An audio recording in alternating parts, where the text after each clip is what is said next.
Седнала Мариана на една поляна. Седнала запяла, Славият надпяла. Славият си тръгнал, ала се завърнал. Малко с закана казал на Мариана: чуй ме ти, певице, ти вълшебен имаш глас, ала искам да слушаш моите песни.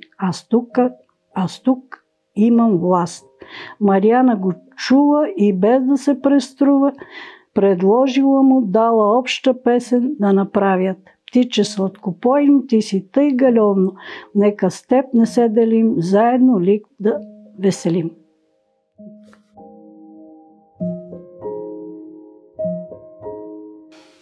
Казвам се Мариана Петрова Димитрова, на 68 години съм, а и от село Лик. Произхода си ми е от Лик, до първи клас съм учила в Лик и след това в Мездра. След като завърших гимназиално образование, имам работа в филмова база, имаше някога в Мездра, телефонни елементи и след това се върнах отново в Лик като библиотекар. Това преди 17-18 години. И работата ми е свързана изцяло с читалището.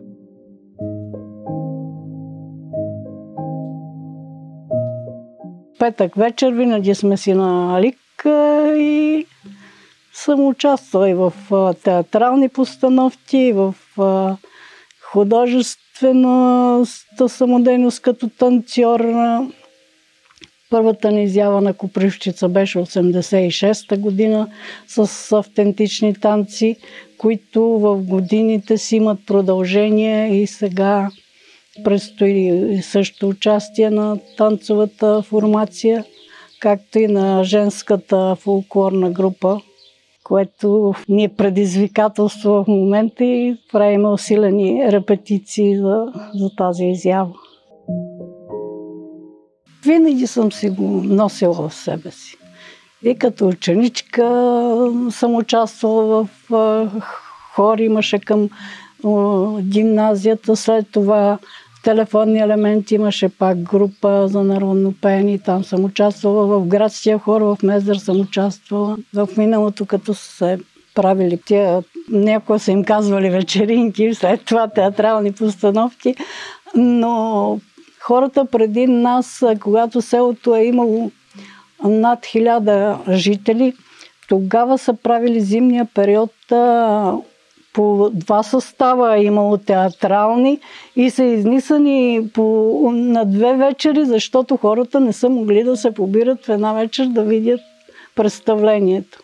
Сега хората са много малко останали и живот е имало преди повече културен, отколкото в момента.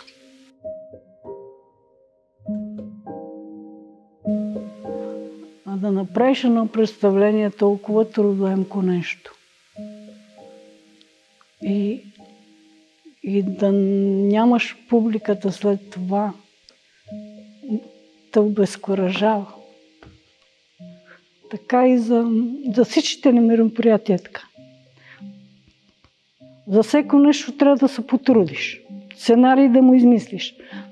Да е нещо, което, да кажем, ще е интересно, да вложиш нещо от себе си.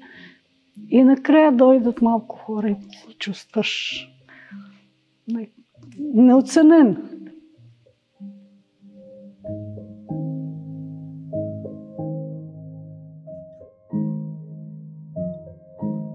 И за рецитация, за рецитиране обичам, да. И сега обичам. Но провеждат рецитали само за деца. Здравейте ли, ти село мило, с изворна вода си ме поило, с лековита вода си ме съхранило, цял живот ти си ме хранило.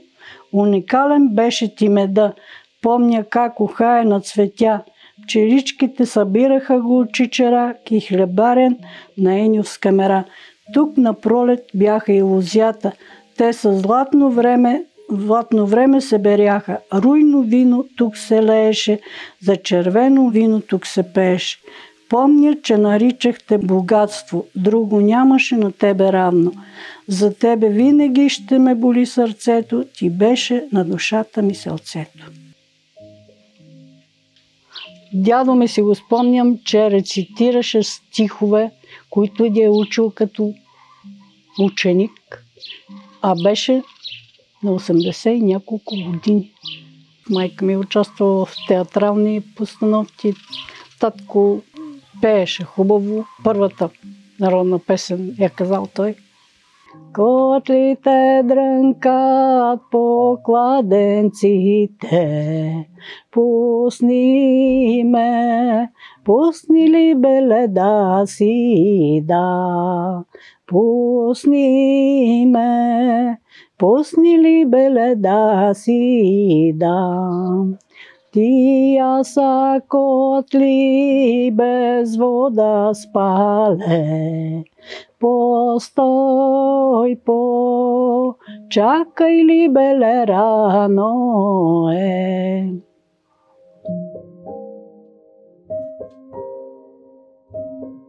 Заетостта ми, ангажираността, да, отвлича ми вниманието, защото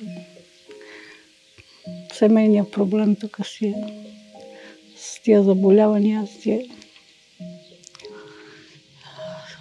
си оказва влияние, но това ме крепи. Въпреки, че вече ме изтощително ми е, но ми е пък и от друга страна, като си ангажиран, е малко по-друго, отколкото така да се оставиш.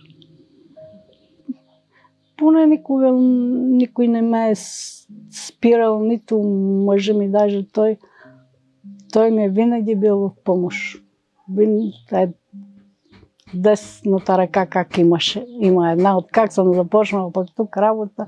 Той е просто си носи общественик и просто си милее за селото и винаги гледа нещо да помогне с нещо.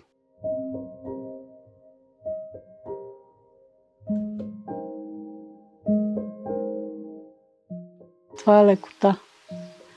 Прибираш се вкъщи и знаеш, че няма да имаш никакви караници, никакви такива по-фрапиращи конфликти да те натоварват излишно. Да, много е хубаво човек да нацели човека до себе си. Много е важно. Защото живота на човек повече минава с друг човек. И това да нацелиш точния човек е благодат. Просто сме си паснали в тия културни дейности да си ходим заедно и по концерти, и по какво да решим да ходим някъде.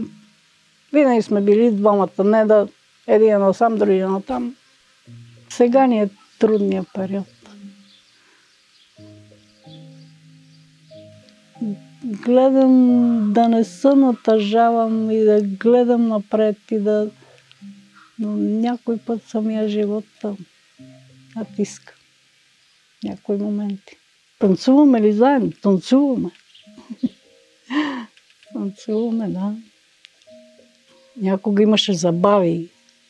След това имаше период, в който почти нямаше събота и неделя тук в ресторанта да няма сватба, кръщане и каквото и да било.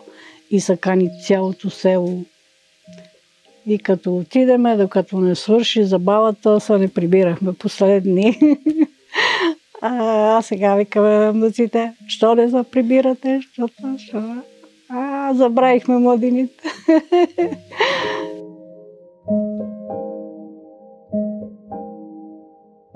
Семейството ми сигурно е страдало от това, но работата ми специално в ЛИК винаги е била на преден план.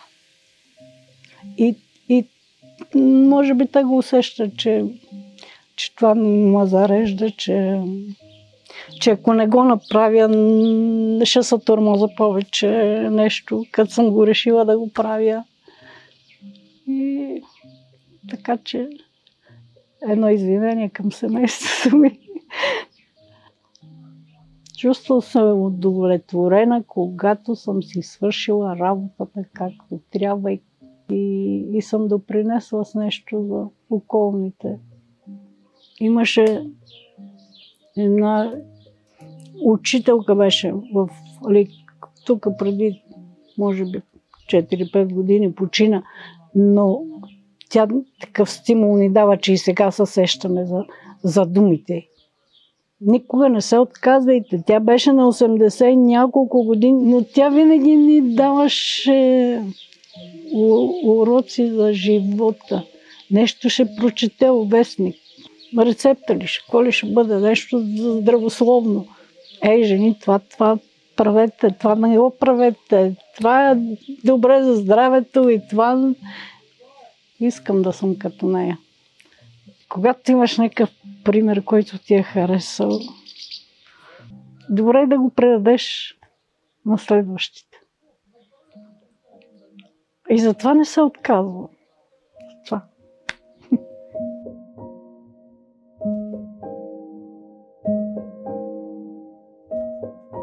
Мечтая да не се затрива това, което сме постигнали до сега. Мечтая за млади хора, които да го продължат. Ти денем се оглеждаш две реки, върхове небето ти подпират, нощта те будят първите петли, по жътва светулките пулсират, нощта те будят първите петли, по жътва светулките пулсират. Магия са твоите огнени зори, светиня от птиците възпята. На есен, когато виното кипи, тогава ти тънеш в позлата. На есен, когато виното кипи, тогава ти тънеш в позлата. Олик пребродихте над Лашишир, за мене ненагледно си остана. В душа си нося детски спомен мил, как хора се вият на Мегдана. Душа си нося детски спомен мил, как хора се вият на Мегдана.